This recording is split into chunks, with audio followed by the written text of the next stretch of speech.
ಕೊಡಬೇಕು ನಮ್ಮ ಪಕ್ಕಕ್ಕೆ. ಕಾರ್ಮಿಕರ ಕೈಯಿಂದ ಯಾರು ಮೇಲ್ವಿಚಾರಕರು ಹೆಂಗ್ ಕೊಡ್ಬೇಕು?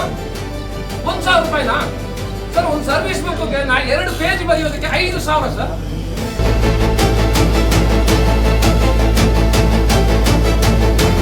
ಮನೆ ಎಷ್ಟು ಲಕ್ಷ ಆಯ್ತು? ಯಾರು ಹಂಚ್ಕೊಂಡಿದ್ದಾರೆ ಅವ್ರ ವಿರುದ್ಧ ದಯವಿಟ್ಟು ದಯವಿಟ್ಟು ಸರ್, ಒಂದು ಮನೆಗೆ 1,000. ಇವತ್ತಿಗೂ ನೀರಿಲ್ಲ ಅಲ್ಲಿ. ಕೆಲಸ ಮಾಡ್ತೀನಿ, ಕಮಿಷನರ್ ಅವರಿಗೆ ಪರ್ಸನಲ್ ಆಗಿ ಬರ್ತಾರೆ. Okay sir, thank you sir. ನಾವೆಲ್ಲರೂ ಕೂಡ ಒಂದು ಟೀಮ್ ಆಗಿನೇ ಬಂದಿದ್ದೀವಿ.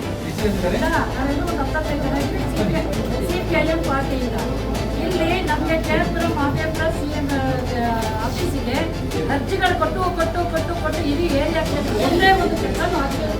ಬಟ್ ಇವತ್ತು ಇಂಡಿವಿಜುವಲ್ ಬರ್ತಾರೆ, ಟೋಕನ್ ಕೊಟ್ಟು ಡಾಕ್ಟರ್ಗಳ ಹತ್ರ ಹೋಗ್ತಾರ, ಕುರಿಗಳ ಹತ್ರ ಆಚೆ ನಿಲ್ಲಿಸಿದ್ದಾರೆ. ದಯವಿಟ್ಟು ವಿಸಿಟ್ ಮಾಡಿ ಪ್ಲೀಸ್, ಆಚೆ ವಿಸಿಟ್ ಮಾಡಿ.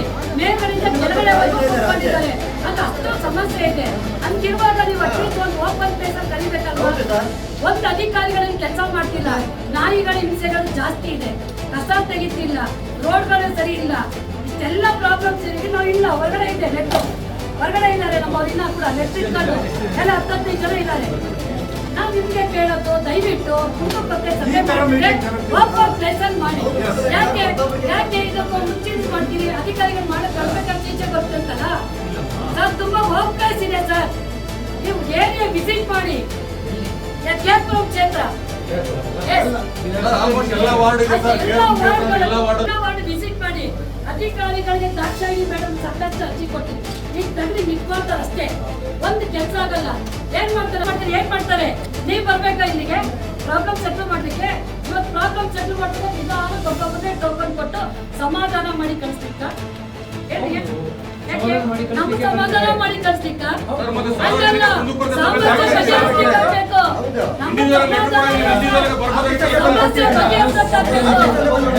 ಸಮಸ್ಯೆ ಬಗೆಹರಿಸಬೇಕಾಗ್ಬೇಕು ಸರ್. ಕೇಳಿ, ಬಂದ್ರೆ ಎಲ್ಲರೂ ಹೇಳ್ತಾರೆ ಸರ್ ಸಮಸ್ಯೆ, ಆದ್ರೆ ನೀವು ಸೆಲೆಕ್ಟ್ ಒಬ್ಬೊಬ್ಬನೇ ಕರೆದಾಗ ಕೊಡ್ತಾರೆ, ಬಟ್ ಕೇಸ್ ಸೆಟ್ಲ್ ಆಗ್ತದ? ಅಷ್ಟೇ ನಮ್ಗೆ ಹೇಳಿ ಸರ್. ಆಗುತ್ತೆ ಹೇಳಿ. ನಮ್ಮ ಪುರಾತ ಅಲ್ಲಿಂದ ಕೆಳಗಡೆ ಕೂತಿರುವಾಗ ಎಷ್ಟೊತ್ತು ಕೂತ್ಕೋಬೇಕು ಹೇಳಿ ಸರ್? ಹೇಳಿ ಸರ್. ನಾವು ಇಲ್ಲಿ ಜನರನ್ನ ಎಲ್ಲ ಸೇರಿಸಿ ನಿಮ್ಮ ಸಮಸ್ಯೆಗಳನ್ನ ಏನಿದೆ ಅಂತ ಒಂದೊಂದಾಗಿ ಏನು ಮಾಡಲಿಕ್ಕಾಗ್ತದೆ ಅಧಿಕಾರ ಮೇಲೆ ಜವಾಬ್ದಾರಿ ಹಾಕಿಬಿಟ್ಟು ಫಾಲೋ ಮಾಡ್ತಿದ್ದೀವಿ. ನೀವು ಕೂತ್ಕೊಂಡ್ಬಿಟ್ಟು ಬರೀ ಇಲ್ಲಿ ಕೂತ್ಕೊಂಡ್ಬಿಟ್ಟು ಇದು ಘೋಷಣೆ ಮಾಡ್ತಾ ಇದ್ರೆ ನಿಮ್ಮ ಕಡೆಯಿಂದ ಆಗಲ್ಲ. ನಾವು ಏನು ಮಾಡ್ತಿದ್ದೀವಿ, ಸಮಸ್ಯೆಗಳು ಜನರ ಸಮಾಧಾನ ಮಾಡಲಿಕ್ಕೆ ಕರೆದದ್ದು.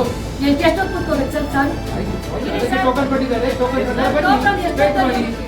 ಇದೆ, ಟೋಕನ್ ನಲ್ಲಿ ಬರ್ಬೇಕಾ? 123 ಎಷ್ಟೊತ್ತವರೆಗೂ ಬರ್ತಾರೆ? ಅದಕ್ಕೆ ನಾವು ಕೇಳಿದ್ದು ಯಾರು 7ನೇ ಟೋಕನ್ ಇದೆ ಇಲ್ಲಿ, 7ನೇ ಟೋಕನ್ ಅಲ್ಲಿ ಇಟ್ಟಿದ್ದಾರೆ ಸರ್. ಇವಾಗ ನಾವು ಬಂದಿದ್ದು ಅವ್ರು ನಮ್ಮ ಒಳಗಡೆ ಬಿಟ್ಟಿದ್ದಾರೆ. ನೀವಲ್ಲ ನಮ್ಗೆ ಯಾರು ಅಲ್ಲ, ನೀವು ಸೆಟಲ್ ಮಾಡಲು ಹೋಗಿ ಪಬ್ಲಿಕ್ ಆಟಗಳನ್ನ ಕೊಡ್ಸ್ಕೊಂಡಿದ್ದೀವಿ. ನಾವಲ್ಲ, ನೀವು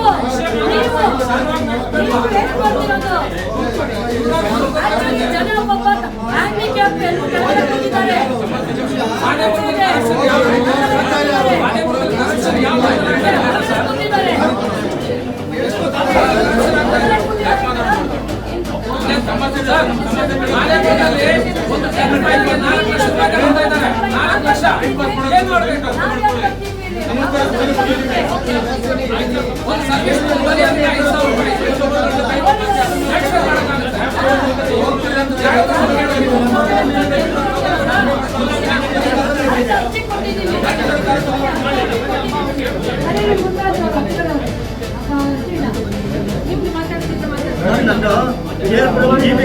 ಕಂಪ್ಲೇಂಟ್ಸ್ ಇದೆ, ನಮ್ಮ ಹತ್ರ ಕೊಡ್ತೀವಿ, ಫಾಲೋ ಮಾಡಿ. ಅರ್ಜಿ ಕೊಟ್ಟು ಸಾಕಾಯ್ತು ಸರ್. ದಯವಿಟ್ಟು ಚಿಕ್ಕ ದೇವಸ್ಥಾನ ವಾರ್ಡ್ ಅಂತ ಸರ್ಕಾರದಲ್ಲಿ ಘೋಷಣೆ ಆಗಿದೆ. ಘೋಷಣೆ ಆಗಿರೋದ್ರಿಂದ ದೇವಸ್ಥಾನ ವಾರ್ಡ್ ಅಂತ ಮಾಡಿದ್ರೆ ಉದ್ದೇಶಪೂರ್ವಕವಾಗಿ ಅದು ತಮ್ಮ ಗಮನಕ್ಕೆಲ್ಲ ತಗೊಂಡ್ಬಂದಿದ್ದೀನಿ. ಯಾರ ಕೂಡ ದೇವಸ್ಥಾನ ಪ್ರೊಫೆಸರ್ ಡಿ ಕೃಷ್ಣಪ್ಪ ವಾರ್ಡ್ ಅಂತ ಮಾಡಬೇಕಂತ ನಾನು ಹೇಳಿದ್ದೀನಿ ಸರ್. ನೇಮಕಾತಿ ಮಾಡುವಾಗ ಸುಮಾರು ಜನರ ಮೇಲೆ ಕ್ರಿಮಿನಲ್ ಕೇಸ್ಗಳಿದೆ, ಅವರು ಸಮೇತ ನೇಮಕಾತಿ ಮಾಡಿದ್ದೀನಿ. ತಮ್ಮ ಗಮನಕ್ಕೆಲ್ಲ ತಗೊಂಡ್ಬಂದಿದ್ದೀನಿ, ಎಲ್ಲ ತಮಗೆ ಕೊಟ್ಟಿದ್ದೀನಿ. ಸರ್ಕಾರದ ಒಮ್ಮತದ ಅಭಿಪ್ರಾಯದಂತೆ ಸರ್, ಒಂದು ನಿಮಿಷ, ಸರ್ಕಾರ ಒಮ್ಮತದ ಅಭಿಪ್ರಾಯದಂತೆ ಚಿಕ್ಕ ದೇವಸ್ಥಾನ ವಾರ್ಡ್ ಅಂತ ಆಗಿದೆ. GBA ನಲ್ಲಿ ಅದನ್ನ ದೇವಸ್ಥಾನ ವಾರ್ಡ್ ಅಂತ ಮಾಡಿದ್ದಾರೆ. ನಮ್ಮ ಗಮನಕ್ಕೆ ನಾವು ಸ್ಮಾಲ್ ಹೇಳ್ತಾ ಇದ್ದೀವಿ ನೋಡಿ, ಒಂದು ಡೆತ್ ಫೈಲ್ಗೆ ಸರ್ 4 ಲಕ್ಷ ರೂಪಾಯಿ ತಗೊಳ್ತಾ ಇದ್ದಾರೆ. ಒಂದು ಪೌರ ಕಾರ್ಮಿಕರದ್ದು ಒಂದು ಸರ್ವಿಸ್ ಬುಕ್ ಬರೆಯೋದಕ್ಕೆ 5,000 ರೂಪಾಯಿ. ಯಾರು ಇದು ನಮ್ಮ ಮೇಲ್ವಿಚಾರಕರು ಮತ್ತೆ ಜೂನಿಯರ್ ಹೆಲ್ತ್ ಇನ್ಸ್ಪೆಕ್ಟರ್ಗಳು ಹೆಂಗ್ ತಗೊಳ್ತಾರೆ ಅಷ್ಟೊಂದು ಹಣನ? ಡೆತ್ ಫೈಲ್ಗೆ 4 ಲಕ್ಷ ಸರ್. ಸಫಾಯಿ ಕರ್ಮಚಾರಿ ಆಯೋಗ ಬ್ಯಾಂಗ್ಳೂರು. ಹೌದು, ಆಯೋಗದ ಮುಂದೆ ಅಷ್ಟೊಂದು ಕಂಪ್ಲೇಂಟ್ಸ್ ಹೇಳಿದ್ದಾರೆ ಕಾರ್ಮಿಕರು, ಅದ್ರ ಕ್ಯಾರೇ ಮಾಡಿಲ್ಲ ಯಾರು. ಪಟ್ಟಿ ಕೊಟ್ಟಿದ್ದೀನಿ ನೋಡಿ ತಮಗೆ, ಸುಮಾರು ಸಮಯ ಕೊಡ್ತಾ ಇದ್ದಾರೆ ಸರ್ ಇದು. ಅಂಬೇಡ್ಕರ್ ಜಯಂತಿ ಮಾಡ್ತೀವಿ ಅಂತ ಹೇಳಿ 1,000 ರೂಪಾಯಿ ವಸೂಲು ಮಾಡ್ತಾ ಇದ್ದಾರೆ ಕಾರ್ಮಿಕರ ಕೈಯಿಂದ. ಯಾರು? ಮೇಲ್ವಿಚಾರಕರು. ಹೆಂಗ್ ಕೊಡ್ಬೇಕು? 1,000 ರೂಪಾಯಿನಾ ಸರ್? ಒಂದು ಸರ್ವಿಸ್ ಬುಕ್ 2 ಪೇಜ್ ಬರೆಯೋದಕ್ಕೆ 5,000 ಸರ್. ಅವ್ರೇನು ಮನುಷ್ಯರ ಅವರು? ಡೆತ್ ಫೈಲ್ಗೆ 5 ಲಕ್ಷ, ಹೊಸ ಅಕೌಂಟ್ಗಳು ಓಪನ್ ಮಾಡ್ಬಿಟ್ಟು ಆ ಹೊಸ ಅಕೌಂಟ್ಗಳಿಗೆ ಹಾಕ್ಸ್ಬಿಟ್ಟು ವಿಡ್ರಾ ಮಾಡ್ಕೊಳ್ತಾ ಇದ್ದಾರೆ. ಆ ಕಾರ್ಮಿಕರಿಗೆ ಗೊತ್ತಿರದಂಗೆ ಅಲ್ಲಿ ಬಂದ್ಬಿಟ್ಟು ಕೇಳಿ ಆ ಕಾರ್ಮಿಕರು ಹೇಳ್ತಾ ಇದ್ದಾರೆ. ಸರ್ ಬೇಸರ ಆಗುತ್ತೆ ಸರ್, ಬಾಡಿ ನೋವಾಗುತ್ತೆ. ಸಫಾಯಿ ಕರ್ಮಚಾರಿ ಕಮಿಷನ್ ಮುಂದೆ ಹತ್ತಿದ್ದಾರೆ ಕಾರ್ಮಿಕರು. Thank you. ಮತ್ತೆ ಇಲ್ಲಿ ಎಲ್ಲ ಕ್ರಿಮಿನಲ್ ಕೇಸ್ ಇರೋರು ಸರ್, ಎಲ್ಲ ಯಾರ್ಯಾರು ಮೇಲ್ವಿಚಾರಕರ ಮೇಲೆ ಕ್ರಿಮಿನಲ್ ಕೇಸ್ ಇದೆಯೋ ಪೌರ ಕಾರ್ಮಿಕರಿಗೆ ಮಾತ್ರ ಕ್ರಿಮಿನಲ್ ಕೇಸ್ ಇದ್ರೆ ಹೊರಗಡೆ ಹಾಕ್ತೀರಾ.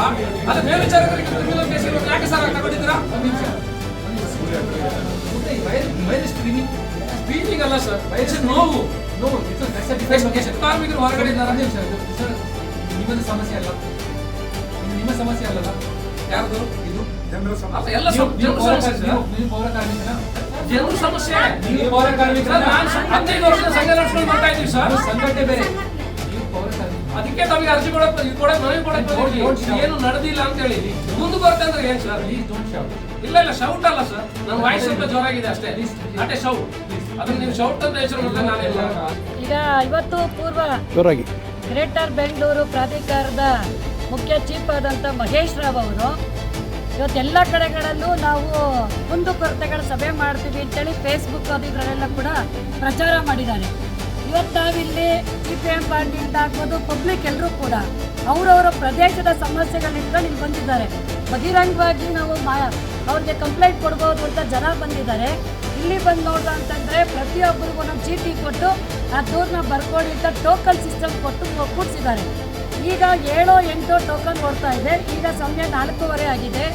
ಅವರು 75 ಅರ್ಜಿಗಳು ಮಾತ್ರ ನಾನು ನೋಡ್ತೀನಿ ಅಂತೇಳಿ ಮಾನ್ಯ ಮಹೇಶ್ ರಾವ್ ಅವರು ಹೇಳ್ತಿದ್ದಾರೆ. ಆದರೆ ಇಲ್ಲಿ ಬಂದಂಥ ಜನ ಅಲ್ಲಿ ಸೀನಿಯರ್ ಸಿಟಿಸನ್ ಇದ್ದಾರೆ, ಬೇರೆ ಬೇರೆ ಹೆಣ್ಮಕ್ಳಿದ್ದಾರೆ, ಬೇರೆ ಎಲ್ಲರೂ ಕೂಡ ಇದ್ದಾರೆ.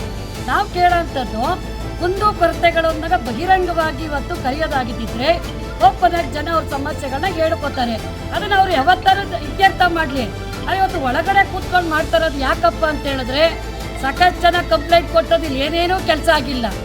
ಮಹದೇವಪುರ ಜಂಟಿ ಆಯುಕ್ತರಾಗ್ಬೋದು, KR ಆಗ್ಬೋದು, ಯಾರೇ ಆಗಲಿ ಇವತ್ತು ದೂರು ಕೊಟ್ಟಿದ್ದೆಲ್ಲವೂ ಕೂಡ ಕಸದ ತೊಟ್ಟಿಯಲ್ಲಿ ಬಿದ್ದಿದ್ದಾವೆ. 10 ಕಂಪ್ಲೇಂಟ್ ಕೊಟ್ಟಿರೋದು ಆಯ್ತಾ. ಇವತ್ತು ಜನ ಆಕ್ರೋಶವಾಗಿಯೇ ಇವ್ರ ಹತ್ರ ಹೇಳ್ಕೊಳ್ಳಿಕ್ಕೆ ಅಂತ ಬಂದದ್ದು.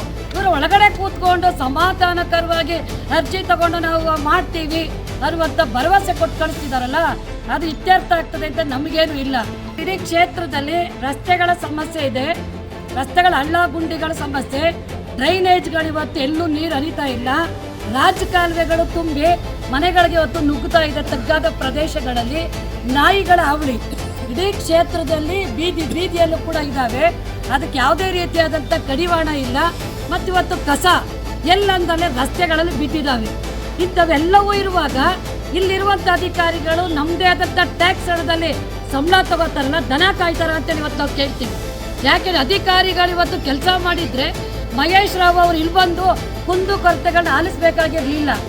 ಇಲ್ಲಿ ಸಂಬಂಧಪಟ್ಟ ಅಧಿಕಾರಿಗಳು ಇವತ್ತೆಲ್ಲ ಲಂಚ ಎಲ್ಲಿ ಸಿಗುತ್ತೆ, ದುಡ್ಡು ಎಲ್ಲಿ ಸಿಗುತ್ತೆ ಅಂತೇಳಿ ಆ ಕಡೆ ಇವತ್ತು ಕೆಲಸ ಮಾಡ್ತಿರೋದ್ರಿಂದ ಸಮಸ್ಯೆಗಳು ಬಗೆಹರಿದೆ ಹಂಗೆ ಬಿದ್ದಿದೆ. ಹಾಗಾಗಿ ಇವತ್ತು ಆ ಸಮಸ್ಯೆ ಬಗೆಹರಿಯುತ್ತೆ ಅನ್ನೋ ಕಾರಣಕ್ಕೆ ಬಂದು ಇಲ್ಲಿ ನೋಡಿದ್ರೆ ಟೋಕನ್ ಸಿಸ್ಟಮ್ ಇಟ್ಕೊಂಡು ಜನರನ್ನ ಶೋಷಣೆ ಮಾಡುವಂಥ ಇನ್ನೊಂದು ಮಾರ್ಗ ಇದು ಅಂತೇಳಿ ನಮಗನಿಸ್ತದೆ. ಇವತ್ತು ಮುಖ್ಯವಾಗಿ ಏನು GBA ಒಂದು ಸಾರ್ವಜನಿಕರ ಕುಂದುಕೊರತೆ ಮೀಟಿಂಗ್ಗಳು ಕರೆದಿದ್ದಾರೆ. ನಮಗೂ ಯಾರಿಗೂ ಪ್ರಾಪರಾಗಿ ಅಲ್ಲ ಇದ್ರ ಬಗ್ಗೆ ಮಾಹಿತಿಗಳೆಲ್ಲ ಇರಲಿಲ್ಲ. ಸಡನ್ನಾಗಿ ನಮಗೆ ಮಾಹಿತಿ ಬಂತು, ಅದರಿಂದ ನಾವು ಇಲ್ಲಿ ಬಂದಿದ್ದೀವಿ. ಮುಖ್ಯವಾಗಿ ಇವತ್ತು ನಾವು ಏನು KR ಮತ್ತು ಮಹದೇವಪುರ ಕ್ಷೇತ್ರಗಳಲ್ಲಿ ಹಲವಾರು ಕೆರೆಗಳಲ್ಲಿ ಬಂದು ಕಸಗಳೆಲ್ಲ ಬೀಳ್ತಾ ಇದೆ, ಮತ್ತು ಡ್ರೈನೇಜ್ ವಾಟರ್ಗಳು ಬಂದು ಕೆರೆಗೆ ಬರ್ತಾ ಇದೆ. ಇದು ಬಂದಿದ್ದು 2-3 ವಿಷಯನೇ. ಅದರಲ್ಲಿ ಒಂದು ಮುಖ್ಯವಾದ ವಿಷಯ ಬಂದು ನಮ್ಮ ಪೌರ ಕಾರ್ಮಿಕರದ್ದು ಏನಾಗ್ತದೆ, ನೇಮಕಾತಿಗಳಲ್ಲಿ ಸಿಕ್ಕಾಪಟ್ಟೆ ಕಾರ್ಮಿಕರಿಗೆ ಸಮಸ್ಯೆಗಳಾಗಿದೆ. ಸಿಂಧುತ್ವ ಆಗಲಿಲ್ಲ, ಅವರಿಗೆ ಕ್ಯಾಸ್ಟ್ ಸರ್ಟಿಫಿಕೇಟ್ ಆಗದೆ ಸುಮಾರು ಕಾರ್ಮಿಕರು ಬೀದಿ ಪಾಲಾಗಿದ್ದಾರೆ. ಇದರ ಮಧ್ಯದಲ್ಲಿ ಏನಾಗ್ತಾ ಇದೆ ಅಂತ ಕೇಳಿದ್ರೆ, ಪರ್ಮನೆಂಟ್ ಆಗಿರುವಂಥ ಕಾರ್ಮಿಕರದು, ಆ ಕಾರ್ಮಿಕರಿಗೆ ಹಲವಾರು ವರ್ಷಗಳ ಹೋರಾಟದ ಫಲವಾಗಿ ಅವರು ಇವಾಗ ಪರ್ಮನೆಂಟ್ ಆಗಿದ್ದಾರೆ. ಅದರಲ್ಲಿ ಅವರಿಗೆ ಆ ಕಾರ್ಮಿಕರು ಡೆತ್ ಆದರೆ 10 ಲಕ್ಷ ಕೊಡಬೇಕು ಅಂತ ಹೇಳಿ ಆದೇಶ ಇದೆ. 10 ಲಕ್ಷದಲ್ಲಿ ಬಂದು 4 ಲಕ್ಷನ ಬಂದು ಅಧಿಕಾರಿಗಳು ಅವರು ಆ ಕಾರ್ಮಿಕರ ಹಣವನ್ನು 10 ಲಕ್ಷನ ಡ್ರಾ ಮಾಡಿಸಿ 4 ಲಕ್ಷ ಅವರು ತಗೊಂಡು 6 ಲಕ್ಷ ಬಂದು ಕಾರ್ಮಿಕರಿಗೆ ಕೈ ಕೊಡ್ತಾರೆ. ಅದನ್ನು ನಾವು ಕೇಳ್ತೀವಿ. ಮತ್ತು ಎರಡನೇ, ಈ ನೇಮಕಾತಿ ಆದೇಶ ಬಂದಿರುವಂಥ ಕಾರ್ಮಿಕರಿಗೆ ಅವರಿಗೆ ಸರ್ವಿಸ್ ಬುಕ್ ಅಂತ ಹೇಳಿ ಸರ್ವಿಸ್ ಬುಕ್ ಇದೆ. ಒಂದೊಂದು ಸರ್ವಿಸ್ ಬುಕ್ ಬರೆಯೋದಕ್ಕೆ 2 ಪೇಜ್ ಒಂದು ಬುಕ್ಕಿನ ವ್ಯಾಲ್ಯೂ ಬಂದು 72 ರೂಪಾಯಿ ಆಗುತ್ತೆ, 33 ರೂಪಾಯಿ ಆಗುತ್ತೆ ಒಂದು ಬುಕ್ಕು, 74 ರೂಪಾಯಿ 75 ರೂಪಾಯಿ ಆಗುತ್ತೆ ಒಂದು ಬುಕ್ಕು. ಆ ಬುಕ್ ಬರೆಯೋದಕ್ಕೆ ಒಬ್ಬೊಬ್ಬರ ಹತ್ರನೂ 5-5 ಸಾವಿರ ವಸೂಲು ಮಾಡಿದ್ದಾರೆ. ಇದು ಅಕ್ಷಮ್ಯ ಅಪರಾಧ ಇದು. ಅದು ಮಾತ್ರ ಅಲ್ಲ, ಆ ಕಾರ್ಮಿಕರ ಹೆಸರಲ್ಲಿ ಭಾಳ ಶೋಷಣೆಗಳನ್ನು ನಡೀತಾ ಇದೆ. ಇದನ್ನು ನಿಲ್ಲಿಸಬೇಕು. ಎರಡನೇ, ಆ ಕಾರ್ಮಿಕರ ಡೆತ್ ಹಣ 4 ಲಕ್ಷ ಇರ್ಬೋದು. ಅದಲ್ಲದೆ ಇವಾಗ ಏನು ಮಾಡ್ತಾ ಇದ್ದಾರೆ, ಅಂಬೇಡ್ಕರ್ ಜಯಂತಿ ಮಾಡ್ತೀವಿ ಅಂತ ಹೇಳಿ ಒಂದೊಂದು ಕಾರ್ಮಿಕರು ನಮಗೆ 2,000 ಕೊಡಿ 1,000 ಕೊಡಿ ಅಂತ ಹೇಳಿ ಮೇಲ್ವಿಚಾರಕರು ಆ ಕಾರ್ಮಿಕರನ್ನು ಭಾಳ ತೊಂದರೆಗಳು ಕೊಡ್ತಾ ಇದ್ದಾರೆ. ಇದೆಲ್ಲ ನಿಲ್ಲಬೇಕು. ಇಲ್ಲ, ಇದು ತಾವು ತಮಗೆ ಗಮನಕ್ಕೆ ಇಲ್ಲಿ ಬರಬೇಕಾಗಿದೆ. ಇದೊಂದು ದೊಡ್ಡ ಸಾರ್ವಜನಿಕ ಪಿಡುಗು ಇದು. ಯಾಕಂತ ಹೇಳಿದ್ರೆ ಈ ಲಂಚ ತಗೊಂಡ್ರೆ ಮಾತ್ರ ಮಾಡೋದು ಅಂತ ಹೇಳೋದಿದೆಯಲ್ಲ, ಇದನ್ನು ನಾವು ಅಷ್ಟು ಈಸಿಯಾಗಿ ಆಗಲ್ಲ. ಯಾಕಂತ ಹೇಳಿದ್ರೆ ಈ ಕಾರ್ಮಿಕರಿಗೆ ಈ BBMP ಆಗಲಿ ಗ್ರೇಟರ್ ಬೆಂಗಳೂರು ಅಂತ ಹೇಳೋದು ಅದು ಏನೂ ಗೊತ್ತಿಲ್ಲ. ಅವ್ರಿಗೆ ಗೊತ್ತಿರೋದು ಬಂದು ಕೆಲಸ ಮಾಡೋದು, ಎಪ್ಪೆಟ್ ಹಾಕೋದು, ಕೆಲಸ ಮಾಡೋದು, ಕಸ ಗುಡಿಸೋದು, ಮನೆಗೆ ಹೋಗೋದು ಅಂತ ಅಷ್ಟೇ. ಅಂಥ ಕಾರ್ಮಿಕರನ್ನು ಈ ಥರ ಶೋಷಣೆ, ಅವ್ರನ್ನ ಇಲ್ಲದ ಬದ್ಧದ ಕಾನೂನುಗಳು ಹೇಳೋದು, ನೀನು 2 ವರ್ಷದೊಳಗಡೆ ನೀನು ಇದು ಕೊಡಲಿಲ್ಲ ಅಂತ ಹೇಳಿದ್ರೆ ನೀನೊಂದು ಕೆಲಸದ ಕಿತ್ತಾಕ್ಬಿಡ್ತೀನಿ, ಇನ್ನು ಸರ್ವಿಸ್ ಬುಕ್ನಲ್ಲಿ ರಡ್ಡಿಂಗಲ್ಲಿ ಬರೀತೀನಿ ಅಂತೇಳಿ ಬೆದರಿಕೆ ಹಾಕೋದು, ಇಂಥದನ್ನೆಲ್ಲ ಹೊಣೆ ಮಾಡೋದು ನಾವು JHI ಮತ್ತು ಸೂಪರ್ವೈಸರ್ಗಳೇ ಇದರಲ್ಲಿ ಮುಖ್ಯವಾಗಿರೋರು. ಯಾಕಂತ ಹೇಳಿದ್ರೆ ಕಾರ್ಮಿಕರ ಜೊತೆಗೆ ಕೆಲಸ ಮಾಡೋದು ಅವರೇ ಅಲ್ಲಿ ಪಕ್ಕದಲ್ಲಿ ಇರ್ತಾರೆ. ಮತ್ತು ಈ ಕಾರ್ಮಿಕರು ಏನಾದರೂ ಇದ್ರ ಬಗ್ಗೆ ವಿರುದ್ಧವಾಗಿ ಮಾತಾಡಿದ್ರೆ ಆ ಕಾರ್ಮಿಕರು ತುಂಬ ದೂರದಲ್ಲಿ ಕಸ ಗುಡ್ಸಕ್ಕೆ ಹಾಕ್ತಾರೆ. ಇಲ್ಲಾಂದರೆ ಗ್ಯಾಂಗ್ ವರ್ಕ್ ಹೋಗಬೇಕು ಅಂತ ಹೇಳಿ ತುಂಬ ದೂರ ಕರ್ಕೊಂಡು ಹೋಗ್ತಾರೆ. 4 ಕಿಲೋಮೀಟರ್ 5 ಕಿಲೋಮೀಟರ್ ಹೆಂಗೆ ನಡ್ಕೊಂಡು ಹೋಗ್ತಾರೆ ಆ ಕಾರ್ಮಿಕರು. ಆ ಥರ ಕರ್ಕೊಂಡು ಹೋಗಿ ಆ ಕಾರ್ಮಿಕರು ನೀವು ಕೆಲಸ ಮಾಡಿ ಅಂತೇಳಿ ಅವ್ರನ್ನ ಶೋಷಣೆ ಮಾಡೋದಿದೆಯಲ್ಲ, ಇದು ಮಾನವನಿಂದ ಮಾನವನ ಶೋಷಣೆ ನಿಲ್ಲಬೇಕು ಅಷ್ಟೇ ನಾವು ಹೇಳೋದು. ಯಾಕಂತ ಹೇಳಿದ್ರೆ ಆ ಕಾರ್ಮಿಕರಿಗೆ ಅದೆಲ್ಲ ಗೊತ್ತಿಲ್ಲ. ಯಾಕಂದರೆ ಇವತ್ತು ನಮ್ಮ ಉಮೇಶ್ವರ ರಾವ್ ಅವರು ಬಂದಿದ್ದಾರೆ. ಹಲವಾರು ಕಂಪ್ಲೇಂಟ್ಗಳು ಮುಂಚೆನೂ ಕೊಟ್ಟಿದ್ದೀವಿ. ಅದಾದಮೇಲೆ ಸಫಾಯಿ ಕರ್ಮಚಾರಿ ಕಮಿಷನ್ ಬಂದಿದ್ದಾರೆ, ಅವರು ಸಹ ಬಂದಿಲ್ಲ. ಇದು ಒಂದು ಕುಂದುಕೊರತೆಗಳ ಸಭೆ ಮಾಡಿದ್ದಾರೆ. ಇಷ್ಟೆಲ್ಲ ಮಾಡಿದ ಮೇಲೇನು ಯಾರಾದರೂ ಒಬ್ಬರಿಗೆ ಕಾರ್ಮಿಕರ ಹತ್ತುಕೊಂಡು ಅವ್ರ ಹತ್ರ ಎಲ್ಲ ಮಾತಾಡಿದ್ದಾರೆ, ನಮ್ಗೆ ಈ ಥರ ಅನ್ಯಾಯ ಆಗ್ತಾ ಇದೆ ಅಂತೇಳಿ ಹೇಳಿದ್ದು ಮಾಡಿದ್ರು ಸಹ ಈ GBA ಅಧಿಕಾರಿಗಳು ಒಬ್ಬ ಕಾರ್ಮಿಕರಿಗಾಗಲಿ ಯಾರು ಮಾಡಿದ್ದಾರೆ ಅವ್ರಿಗೆ ನೋಡಿಲ್ಲ. ಸುಮಾರು ಜನ ಮಹಿಳೆಯರ ಮೇಲೆ ಸೆಕ್ಸುವಲ್ ಹರಾಸ್ಮೆಂಟ್ ನಡೀತಾ ಇದೆ. ಅವ್ರ ಫೋಟೋಸ್ ಇದೆ. ಅವ್ರನ್ನ ಯಾರು ಡೀಲ್ ಮಾಡ್ತಾರೆ ಈ ಸೆಕ್ಸುವಲ್ ಹರಾಸ್ಮೆಂಟ್ಗಳನ್ನು? ಆ ಮೇಸ್ತ್ರಿಗಳು ಮಾಡಿದಂಥ ಸೆಕ್ಸುವಲ್ ಹರಾಸ್ಮೆಂಟ್ಗಳನ್ನು ಕಂಪ್ಲೇಂಟ್ ಕೊಟ್ಟರೆ ಏನೂ ಮಾಡಲ್ಲ, ಮತ್ತು ಆ ಕಾರ್ಮಿಕರ ಮೇಲೇ ದಬ್ಬಾಳಿಕೆ ಮಾಡೋದು. ಮತ್ತು ಹೇಗೆ ಕಂಪ್ಲೇಂಟ್ ಕೊಡೋಕೆ ಬರ್ತದೆ? ವಿಶಾಖ ಜಡ್ಜ್ಮೆಂಟ್ ಹೇಳುತ್ತೆ, ಎಲ್ಲಿ ಹೆಣ್ಮಕ್ಳೆಲ್ಲ ದುಡಿಮೆ ಮಾಡ್ತಿರ್ತಾರೆ ಅಲ್ಲೆಲ್ಲ ಸೆಕ್ಸುವಲ್ ಹರಾಸ್ಮೆಂಟ್ ತಡೆಗಟ್ಟುವಂಥ ಕಮಿಟಿಯನ್ನು ರಚನೆ ಮಾಡಬೇಕು ಅಂತೇಳಿ.